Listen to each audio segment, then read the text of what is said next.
Welcome back to the Westmoreland County Wrestling Kickoff Show. We're live for Manor Valley Golf Club, and now we're joined by one of our favorites, Mr. Luke Pletcher, three-time state champ for the Latrobe Wildcats, couple-time All-American for the Ohio State Buckeyes. Luke, thank you so much for joining us, and welcome. No problem. Thanks for having me. Luke, as you know, was at Ohio State, and now I'll let you kind of take it away. What are you doing now, and talk a little bit about that. Yeah, right now I'm at University of Pittsburgh, where I'm training under the Pittsburgh Wrestling Club, and I'm a volunteer assistant, so I'm just helping out the team any way that I can and just moving forward. How did that opportunity come about? Just naturally, as I graduated college, it was just looking for whatever was the next step for me, and I knew I wanted to continue wrestling, and I wasn't sure whether I wanted to stay at Ohio or move back, closer to home, or what I wanted to do yet. So just kind of in the search of what I was doing next, it came up. And how is that? I don't want to call it a transition because you're still technically competing, but how is it now approaching the sport from the mindset of a coach compared to as an athlete? It's a little bit different just because you have to look, when you're trying to help someone, you have to look through like their perspective a little bit differently, because some of the things that I do and I think works for me isn't necessarily going to work for them. So in that aspect, I have to take that into a little bit more of an account when I can't just like tell them, this works, but just because it works for me doesn't mean it's going to work for them. But other than that, I would say just being more open to change and just continuing to, give my perspective of different things that help me throughout my career. Do you find yourself now, as you're coaching and guiding younger wrestlers, that it's improving your technique because now you're reinforcing it and actually teaching it? Yeah, I think because also I'm just watching a lot more film. I'm just watching a lot more different styles of wrestling, different things, and I'm picking up on things maybe that I wouldn't have saw before because I wouldn't be looking at them. And it's a lot of wrestling is based on body type, I think, which I'm starting to figure out a little bit more just from watching tape. And I think that just is beneficial to everybody. What type of new, unique techniques are you picking up from Coach Gavin? Now, I know he has a lot of funky tricks in his bag of tricks, where I watch him hit stuff, and I'm like, how do you even do that? Yeah, I would say probably his arm drag series the most. Mm-hmm. I'm not an arm drag guy, but I'm trying to throw it in here and there. There's just one from like an inside tie with a wrist where I'm trying to play with it a little bit. And freestyle top bottom is somewhere that I'm just continuing trying to work. And Keith's a veteran in the freestyle game along with Drew, so I'm just picking up everything I can from them. Luke, did you do a lot of freestyle through high school? I would practice it in the after the season, but I didn't compete much. Which, looking back, I wish I would have, because now I'm full time. That's what I do. So there's just little different gimmicks and tactics that I wish I would have picked up on before. Luke, obviously, you had a wonderful career at Latrobe, three-time state champion, went on to Ohio State, found yourself on the podium a couple times. Last year, it was all set up, probably you and Lee in the finals. You were staring down the barrel of a national championship. Obviously, unfortunately, it didn't happen. We spoke to you, I think, the Friday before they had made the decision on Monday live from right here for that podcast. And that Monday it was canceled. Tell us about it, that experience. Obviously it wasn't fun, but it's just something that you kind of have to move forward on. There was nothing that we could have done as a wrestling community, as a country that we could do. There was nothing we could do. So we just kind of had to put it behind you and move forward. What lesson did you learn from that that you can share with some of our young viewers, the young wrestlers, how to deal with, something that was taken away from you outside of your control? Yeah. I think, now that we're 9 months removed from it, it's easier to look back and, see that, there were some things that I didn't pick up on that were probably the reason why I could move on from it. I would say just you have to be almost as much as in love with the process of trying to get better as like the outcome. And I think it took me a while to get there, but eventually, I got everything out of last year that I could have. And just because I didn't get to compete for a national title, and just because I didn't win a national title, doesn't mean that, it was a lost year. Sure. And without last year, without me being able to take the step and prove that I was as good as I was, I probably wouldn't, have the opportunities that I have now. I wouldn't be at Pittsburgh. I probably wouldn't be sponsored by Rudis. I wouldn't have these opportunities. I wouldn't have been able to wrestle in some of the cards that I did over the past 4 months. So I would say just you gotta love the process of getting better and figuring out the game, and I think that's how you get better as a whole in wrestling. I love it. There you go. There's your lesson for the day, young wrestlers. Enjoy the process. Love the process. George, go ahead. I think, like Chris said, when we had you on the podcast, I think that was something, and that was more so towards not the middle of the season, but I mean, you were still kind of in the season last year, and I think you said something similar too. Like, you were not enjoying it more though, that year, but the message that you kind of gave was that you're kind of enjoying and in love now with the process and not so much thinking about it. I think you said that you weren't like in your head as much. Yeah. But that's a great message, loving the process almost as much as you love the outcome. Yeah. Luke, what do you have coming up for you competition-wise? I know there's, we're all kind of at the edge of our seat seeing what's going to happen in the country, but what are you scheduled for? Moving forward, there's some cards going out, and I think that, just yesterday and the day before that, there was the RTC Cup that Flow Wrestling put on. So I think that, there's just a new aspect of wrestling that everybody needs to hop on board and continue, to push that, because I think that's where wrestling is going to evolve. And that's, if we want to grow the sport and continue, the sport becoming bigger, and if it wants to be mainstream, then this is what we have to do. So I think for me, December 22nd, Pittsburgh Wrestling Club is going to put on a card, and it's going to be live on Rofkin.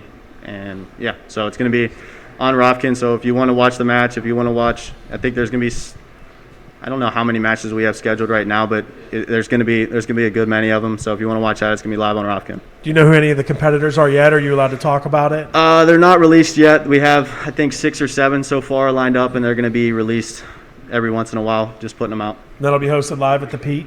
No, it won't be at the Pete. There's a location in Pittsburgh that we're going to put it on where there's going to be no spectators, just making wrestling happen. All right, so Rockfin's going to get a lot of traffic at night. We want to say hello to our friends at Rockfin, and I know Mr. Jeff Upson, PA Power Wrestling, partnered with them, and certainly a proud sponsor. Thank you, Jeff.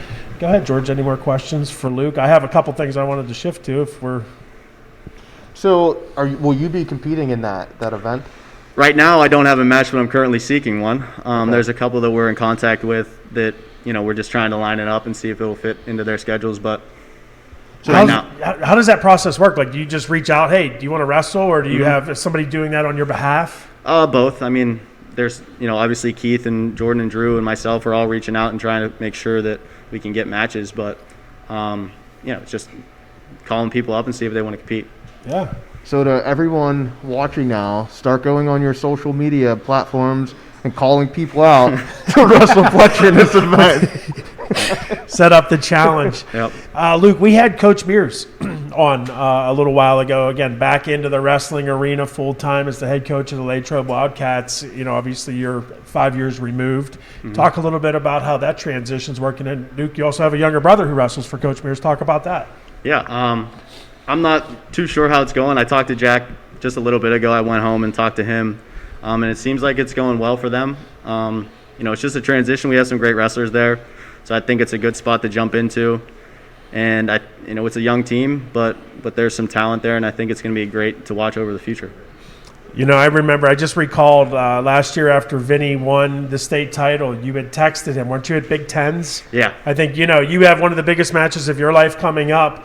But this is a kind of a tribute to Luke's character. He took time out of his process where he had to be, you had just lost to Lee in the duel, and then you were getting ready to go after it with him in the Big Tens, and he sent a text message to Vinny, or did you call and congratulate him? I forget how that all worked. I texted him, and I just did a little video thing, but yeah. Yeah, no, we thought that was pretty cool, and, again, just a stand-up wrestler and one of our favorites to have on here all the time. Go ahead, George. I'm still stuck on this matchup. So if you had to pick someone to wrestle, who would you want to wrestle? George Carter. Yeah, sure. We're different weight classes. No, right now I think we're trying to get Dean Heil as one. Okay. But he just had a card where he wrestled 2 nights ago in a North Carolina duel. I'm not sure. He's interested. I'm not sure what's going to happen. Obviously, competing is you got to be prepared, and you got to make sure your body's right and all that. So that's the one we're trying to get right now, and hopefully it happens. Talk a little bit about Pitt Wrestling, how the team's looking, preparing, kind of at the edge of their seat, not knowing what's going to happen, but talk about the actual team itself. It's great. A lot of the guys on the team I've known just because basically they're my age, which is a weird dynamic for me. But we were able to be in the practice room in end of July, I believe, and with just a couple hiccups here and there, it was just limiting the number of people in the room, different groups in this, but we've been able to pretty much train like we normally would. So we've been pretty grateful for that, just to be able to basically have a regular preseason. But yeah, the team's definitely growing, and we're getting better as the day goes on. What's coming up competition-wise for the Panthers? Well, we just got back 3 weeks ago. We went to U23s, which was a good test for the guys to be able to compete against Some of the best in the world. Yeah, all over the country, and it's just a good opportunity for them to compete. Moving forward, it's just going to be this season, which is scheduled to start in early January. It's just going to be, I think, 6-week season, 8-week season, and then ACCs and nationals, hopefully, with a big break in between them. Just because you have to be cautious of it. If someone tests positive, they have to have the proper quarantine time. So now you just mentioned that a lot of the guys on the team are around your age. Mm-hmm. So when you're thinking of a coach, do you feel that that's a dynamic that's going to be an issue for you? Having now you're instructing these athletes that are the same age as you. It's just a little bit different. I wouldn't say it's a problem, but at the same time, I'm training with them. Mm-hmm. I practice with the team because at the same time I'm still wrestling. I'm still trying to make Olympic team. So for me, I'm practicing with them, and I'm picking up on what they're doing well, what they're doing wrong. So I just it's just basically for me, I feel like I'm a part, not a part of the team, but at the same time I get a different feel that maybe some of the other coaches might not, because they don't get to wrestle as much. They see it from a different perspective, and sometimes being in the fire, you can see things, you can feel different things. Obviously at Ohio State for your career, now at Pitt, you've only been there for a few months. Is there a big culture change between the room out in Columbus versus what's here in Pittsburgh, or is there a lot of similarities? There's a lot of similarities, but there's a lot of similarities because we're right there. The program at Pittsburgh, we're right there, and there's just some certain things that if we continue progressing the way that they have in the past, we're going to be one of the top teams in the country, I believe. And I think the team can see that, and they know that if they continue working, they continue progressing at the rate they are, it's going to become a great program. And I think the similarities is that they have the leaders, they have the people that are doing the things that the younger guys or the people that are trying to jump levels, they can see, and they can mold their attitude and their efforts based on the people that are winning. Luke, about a minute to go here. Tell us about you outside of wrestling. Completely forget about wrestling, hobbies, interests. What do you do? Pretty basic guy from Western Pennsylvania. I like to be outside. I like to hunt. I've been getting into TV shows. I live in a single apartment by myself, so I watch a lot of TV. What are you liking? Yellowstone is something we just finished. Yes. It's great. It's really good. Okay. And I just was talking to my dad about Vikings. I don't know if you guys watch. Is it good? Another good one. Is it good? It is. You guys are going to be hanging out to watch. Might move down to Pittsburgh. Yeah. So if you ever want to watch Vikings, final season starts December 30th, so you knew she was going to do. You have a lot of catching up to do. Okay, yeah. He forgot to mention that he loves spending time with his wonderful girlfriend from Westmoreland Sports Network. So I knew it was going to happen, Luke. I promise we didn't tee this up. I knew she was going to do it organically. Yes, they are a couple. Have been an item now for about a year. I wanted to get to know Hannah on our way up to Reynolds whenever Jeanette High School football was heading up there. And apparently you two were an item in the 8th grade. Yeah. A very, very brief period, she said. And obviously your paths went one way and went the other. Yeah. But I do remember last year when we learned what you did at Penn State, Hannah, when we were on the podcast with you, Luke, I remember Flick saying, maybe when she graduates, she'll become a part of our team. And here she is. So isn't that pretty awesome that she's pretty with crazy. us? And Yep. I was like, hey, does Luke listen to our matches? Like when he was out at Ohio State?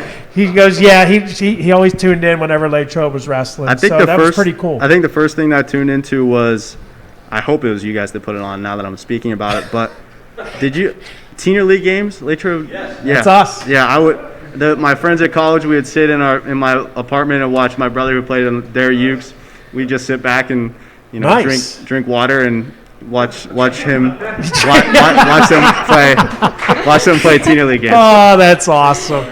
That is our man, Luke Pletcher. Luke, thank you so much. It was such an honor to have you. You're one of our favorites to have on, and I'm sure this won't be the last time. When we return, I have no idea who is up next. Who is up next? Oh, yeah, Hannah. I had actually an opportunity to talk to Kiski head coach Chris Heater live from his living room, it looked like. But great guy, great conversation. You're not going to miss all the twists and turns that this Kiski team is going to throw at you this year. Some coaching adjustments being made because of the pandemic, and some female wrestlers added to the wrestling room as well. There you have it. Don't go anywhere. We'll be right back on the Westmoreland Sports Network.